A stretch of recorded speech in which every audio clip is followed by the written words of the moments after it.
আমরা প্রতিদিনই এই টুথপেস্টের সাথে কত মাইক্রোপ্লাস্টিক খেয়ে ফেলছি সে হিসাব তো পেয়েছি। আসুন এবার জেনে নেই পানীয় বোতলের সাথে আমরা কত হাজার মাইক্রোপ্লাস্টিক জেনে না জেনে খেয়ে ফেলি, সেটা কি হিসাব রাখি? আসুন সেটা জেনে নেই। আমরা জেনে না জেনে এই পানির বোতলে করে পানি পান করি এবং এই অভ্যাসটা আমাদের ছোট থেকে বড় সবারই রয়েছে। আর এই পানীয় পান করার মাধ্যমে আমরা গড়ে বছরে প্রায় ৩৯ থেকে ৫২,০০০ মাইক্রোপ্লাস্টিক খেয়ে ফেলছি।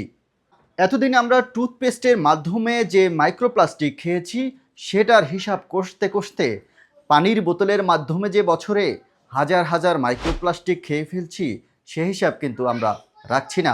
কানাডার একদল গবেষক জানিয়েছে এই ৩৯ থেকে ৫২,০০০ যারা মাইক্রোপ্লাস্টিক খেয়ে ফেলছি পানির বোতলের সাথে, তারা তো আমরা মাঝে মধ্যে পানি খেয়ে থাকি।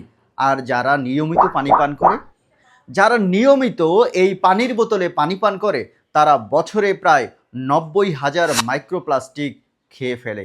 তাহলে চিন্তা করুন একটা মানুষের শরীরের অবস্থা কি দাঁড়ায়। এ তো গেল টুথপেস্ট এবং পানির বোতলের মাইক্রোপ্লাস্টিক খেয়ে ফেলার পরিসংখ্যান।